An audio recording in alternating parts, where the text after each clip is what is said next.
No meu achismo, a história de Jesus é uma das histórias mais, digamos, procuradas, né? Todo mundo quer saber de fato o que aconteceu.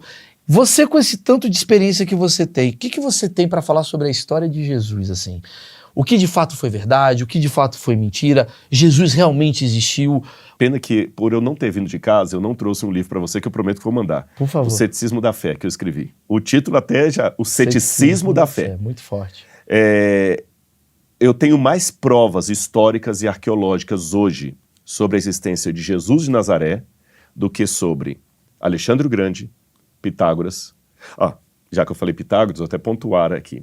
É interessante que, por muito tempo, foi colocado que Pitágoras seria justamente o grande homem a ser buscado. Muitos céticos, sabe, colocavam, a gente tem que preocupar com Pitágoras e não com Jesus. Sim. Só que, tá bom, Pitágoras. O que Pitágoras deixou de legado? Alguns fragmentos dele, tá certo? E questões de matemática que atrapalhou. Nota vermelha no meu boletim. Nota vermelha, Nota vermelha no seu boletim e que você xingou a mãe do cara errado. Ah, é? Porque a gente nem sabe se o Teorema de Pitágoras é dele. Ah lá, pegando fama aí. Peraí, Pitágoras então é uma fake news. Mas por uma certeza, você xingou a mãe do cara errado. A vida toda você xingou a mãe do cara errado. Eu não aprendi, nunca vi pra que usa, e ainda eu xinguei o cara errado. Xingou o cara errado, porque o chamado Teorema de Pitágoras já era usado pelos egípcios. Lá Antes mesmo de Pitágoras. Imhotep. Eu tô falando de 2100 a.C., Imhotep. Tá certo? Roubou a ideia de outro. Hã? O cara roubou a ideia do Roubou a ideia. Então o Pitágoras, se ele existiu, ele foi apenas um mestre místico que acreditava em transmigração de almas, sabe? E criou-se todo um legado sobre... Tô querendo lembrar que até o autor do livro Porque Eu Não Sou um Cristão, dá uma googada aí, por favor, Why Not a Christian? Ou Porque Eu Não Sou um Cristão. Nossa, daqui a pouco eu vou lembrar. Vou pegar aqui. O Pitágoras, eu não tenho nenhuma prova arqueológica dele, os fragmentos que tem dos famosos ensinos dele são fragmentos datados de centenas de séculos depois da suposta existência dele. Tá certo? E a gente não sabe nada versus nada do ponto de vista arqueológico ou historiográfico que comprove o Pitágoras. Já Jesus... Jesus não. Mas acho que Jesus é inevitável. Acho que todo mundo sabe da existência. A questão... Hoje. Santo Sudário, tem várias questões que... Se fosse um tempo atrás, ninguém saberia também. Ah, é? O que foi a chave, assim? O que foi que você fala assim, cara, isso foi o que determinou a existência? Provou, né? Provou, exatamente. Vamos pegar primeiro, então, o que eu poderia dizer da evidência histórica de Jesus? Em primeiro lugar, tem uma técnica que a gente usa para estudar documentos antigos. Você entendeu? Eu achei muito legal, que eu fui ao banheiro de vocês, tem uma frase salomônica lá, né? Use o banheiro como se fosse cometer um crime, não deixe vestígios. É isso aí. Achei legal demais, mas pô, vamos copiar isso aqui. Então, a gente tem mais ou menos um negócio desse, uma espécie de CSI, que você usa com documentos antigos. Para eu saber se a pessoa que escreveu aquele documento estava escrevendo uma história real, uma história fictícia, algo que ele acreditava que era verdadeiro. Nossa. Ou se era uma propaganda, por exemplo. Putz, é verdade. São técnicas muito sérias que são usadas. Vou ter que te interromper para falar um negócio, porque assim, nos tempos de hoje, a gente tá deixando vestígios pra caramba. Né? Isso daqui é um vestígio, né? Isso daqui é um livro, né? Do futuro. O outro, o cara no TikTok, são várias coisas. Mas no passado, para você descobrir esse vestígio, quer dizer, é muito estranho que a gente valorize, né? Estranho não, mas a gente... Pitágoras. Todo mundo fala do Teorema de Pitágoras, mas ninguém vai a fundo entender se o patrão de fato existiu. Exatamente. A descoberta dessas coisas que me torna cético quanto ao ceticismo. Maravilhoso. Percebeu? Então vamos pegar Jesus. Já falei das técnicas que são usadas. Sim. Então, por exemplo, quando a gente compara os evangelhos com as biografias escritas dos imperadores romanos, você vê elementos claros que demonstram que as biografias romanas, que a vida dos 12 Césares, por exemplo, e outras coisas mais, você vê que há ali duas facetas. Propaganda para enaltecer o cara ou para detonar com o cara. Você está entendendo? A maioria eram propagandas encomendadas pelos próprios imperadores. É como uma biografia encomendada, que o cara aí quer...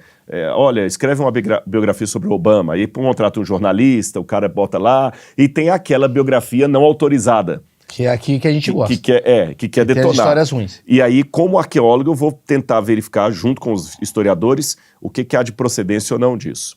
Os evangelhos quebram todas as regras de uma biografia encomendada. Vou dar exemplos para vocês. Existem escândalos demais nos evangelhos para eu acusá-los de obra encomendada para criar um personagem. Vou dar exemplo. Os evangelhos mostram Jesus tendo medo de morrer. Se você pegar o que a propaganda da época dizia, você pega Teógenes, Aristóteles, os grandes autores gregos e greco-romanos, nenhum herói poderia morrer com medo.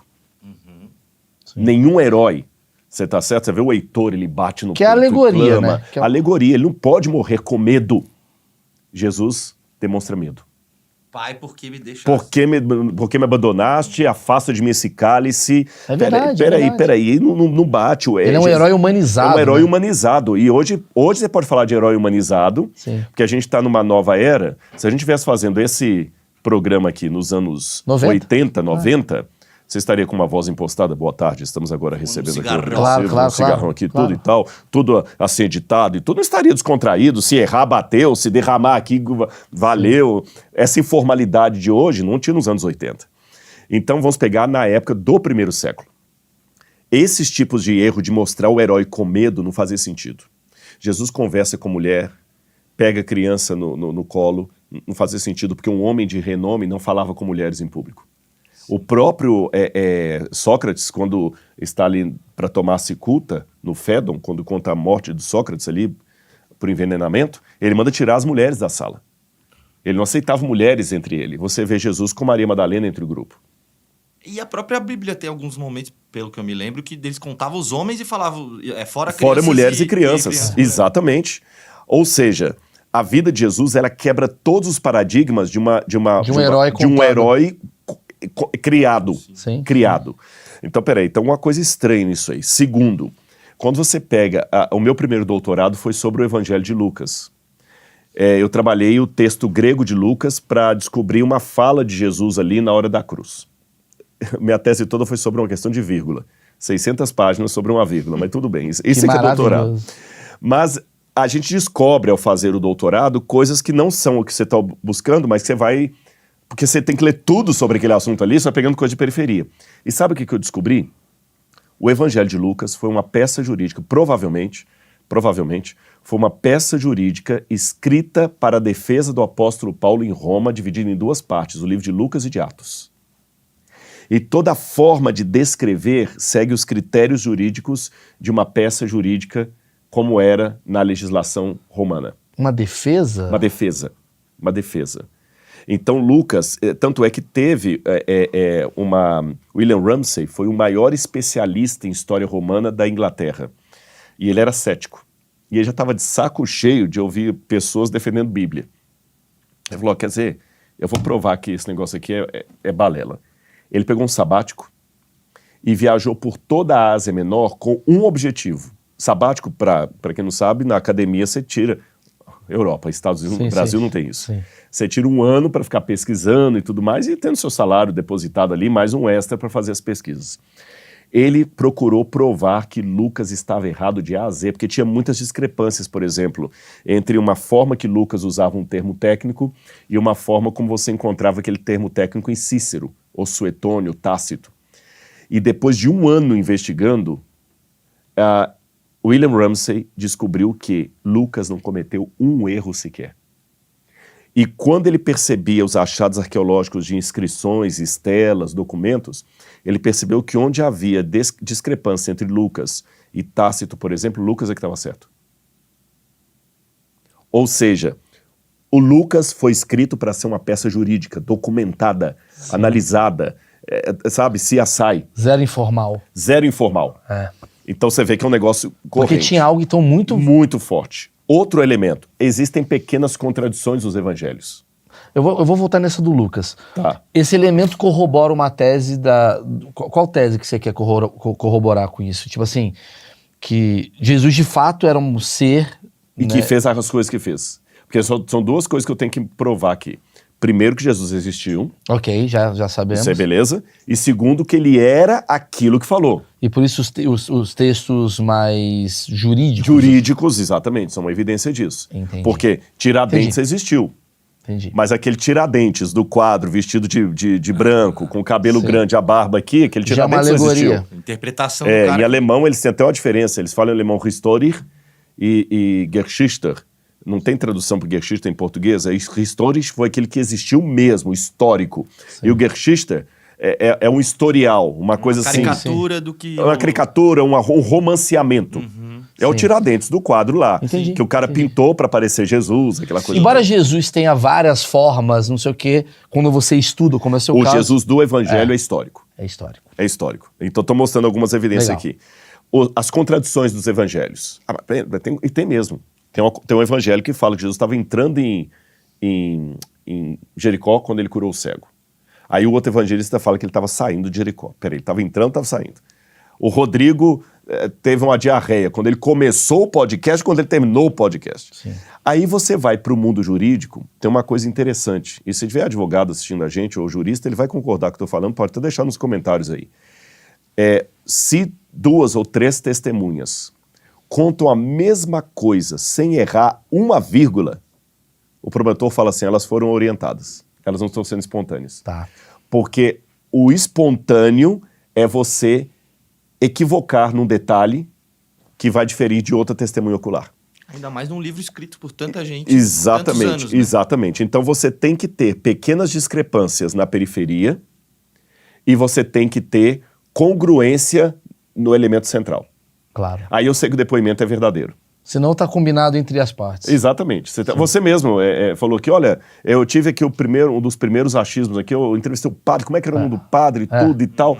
Esse lapso de memória... É humano e natural. Humano. Você está entendendo? E aí pode ser que alguém que trabalha aqui vai falar assim, não, olha, teve um padre que veio aqui, acho que foi já na metade dos achismos. Essa contradição foi no começo das primeiras gravações, ou já foi mais à frente, isso é legal.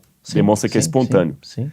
Então, os evangelhos são espontâneos. Então, quando eu olho só o texto dos evangelhos, ele já tem muitos elementos que mostram que são historicidade mesmo. Agora, fora dos evangelhos, vamos pegar assim os documentos. Eles foram distorcidos, porque a gente não tem nenhum original mais. Temos cópia de cópia de cópia. Aí eu tenho que fazer outro trabalho de investigação para ver se os textos não foram mudados ao longo do tempo. Agora que vem o curioso. Eu não tenho o original de praticamente nenhum clássico da humanidade. Eu não tenho o original da Ética Nicômaco de Aristóteles, eu não tenho o original da Ilíada de Homero, eu não tenho os originais também nem da Guerras Gaulesas de Júlio César. Você tem cópia de cópia de cópia de cópia. Aí quando você vai nesses documentos mais antigos, por exemplo, das Guerras Gaulesas de Júlio César, tem uma meia dúzia de cópias e a mais antiga está 1000 anos distante da original. Claro. Quando você pega a tetralogia, você tem lá 12 cópias e a cópia mais antiga está 800 anos distante do original. Isso dos clássicos da humanidade. Quando eu pego o Novo Testamento, eu tenho mais de 5.800 cópias. E a distância entre a mais antiga e o original são de algumas décadas. Então, do ponto de vista da crítica textual, nenhum livro, eu posso afirmar agora não como crente, como acadêmico, nenhum livro é mais documentalmente bem atestado do que a Bíblia.